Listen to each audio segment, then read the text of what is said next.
جب قانون کی خلاف ورزی کی جاتی ہے اور قانون کو توڑا جاتا ہے، تو قانون نافذ کرنے والے اداروں کو چیلنج کیا جاتا ہے، تو پھر وہ صورتحال پیدا ہوتی ہے. پھر آپ ان کے ہاتھ جو ہیں وہ کھل جاتے ہیں. وہ جوابی آپ کے اوپر جب حملہ کرتے ہیں تو پھر کوئی بھی نقصان ہو سکتا ہے. صحیح. تو بر صغیر میں جو تحریک چلی ہے آزادی کی، اس میں تو گاندھی جی جو تھے ان کا تو نعرے عدم تشدد کا تھا. عدم تشدد، تشدد نہیں کرنا، تشدد سہنا ہے، اور سہ کر آپ نے ظالم کے خلاف جذبات کو منظم کرنا ہے. صحیح. اور جو کے پی کے ہے اس میں تو خان عبد الغفار خان کی جو خدائی خدمتگار تحریک ہے اس کا بڑا چرچا تھا اور بڑا شہرہ تھا اور بڑی ان کی طاقت تھی. تو ان کا بھی یہی عدم تشدد، تشدد نہیں کرنا، طاقت کا استعمال نہیں کرنا.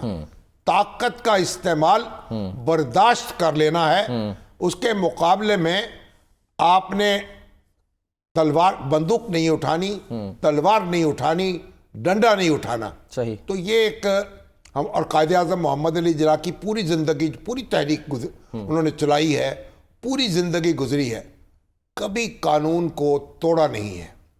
تو قانون کے دائرے میں رہتے ہوئے پھر علامہ عنایت اللہ مشرقی بہت بڑی تنظیم تھی، تحریک خاکسار. صحیح. اور ان کے اوپر بیلچہ اٹھانے پر پابندی لگ گئی اور انہوں نے اس کی خلاف ورزی کی لاہور میں اور جلوس نکالا، اور اس میں پھر جھڑپ ہوئی پولیس کے ساتھ، اور خاکسار جو تھے بڑی تعداد میں مارے گئے. پھر اس کے نتیجے میں پھر خاکسار تحریک جو تھی، جو بہت بڑی تحریک تھی، بڑی منظم تھی اور بڑا اثاثہ تھی سب کانٹیننٹ کے مسلمانوں کا، ایک اس میں عسکری جوش و جذبہ پیدا کیا تھا اس نے.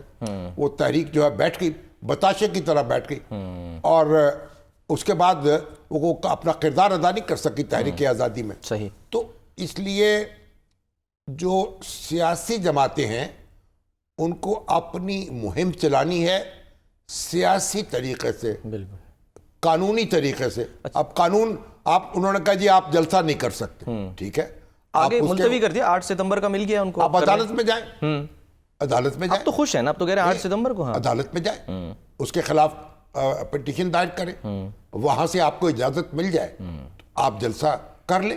ویسے بھی تو عدالتوں کو اس معاملے میں زیادہ دخل بھی نہیں دینا چاہیے، کوئی انتظامی معاملات ہیں. اکثر دیکھا گیا سر، وہ کہتے ہیں کہ آپ آپس میں مل کے جو ہے معاملہ دیکھ لیں. ہاں، بات یہ ہے کہ قانون کو کس ہاتھ میں لینا اور طاقت کا استعمال کرنا یہ کسی جماعت کے لیے مفید نہیں ہو سکتا. اور 9 مئی کو دیکھا نا آپ نے کیا ہوا، جی ہاں، جو حملے کیے گئے تنصیبات پر، اس کا کیا نتیجہ نکلا.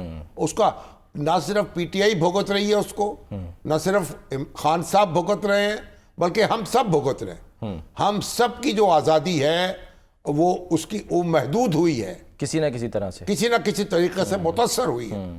اس لیے میں سمجھتا ہوں عمران خان صاحب نے بڑا دانش مندی سے کام لیا ہے، اور اس اپنے اجتماع جو ہے اپنا اس کو مؤخر کر دیا، سر آج جو ملتوی کر دیا. اور وہ گنڈا پور جو ہیں، اب گنڈا پور وزیر اعلیٰ ہیں علی امین گنڈا پور، ایک صوبے کے، ان کو بھی سمجھنا چاہیے کہ صوبے کے وزیر اعلیٰ کی ذمہ داری کیا ہوتی ہے. انہوں نے سر ذرا ایک بات کی ہے، میں چاہ رہا ہوں کہ آپ کو سناؤں. انہوں نے کیا کہا، اس آپ کے والی بات سے یہ ریلیٹ کرتی ہے، دکھائیے جی. علی امین گنڈا پور صاحب جو کہہ رہے ہیں کہ آج ثابت ہوا ہے کہ جو عمران خان صاحب ہیں وہ تصادم نہیں چاہتے. علی امین گنڈا پور نے یہ ثابت نہیں کیا، عمران خان نے تو یہ ثابت کر دیا.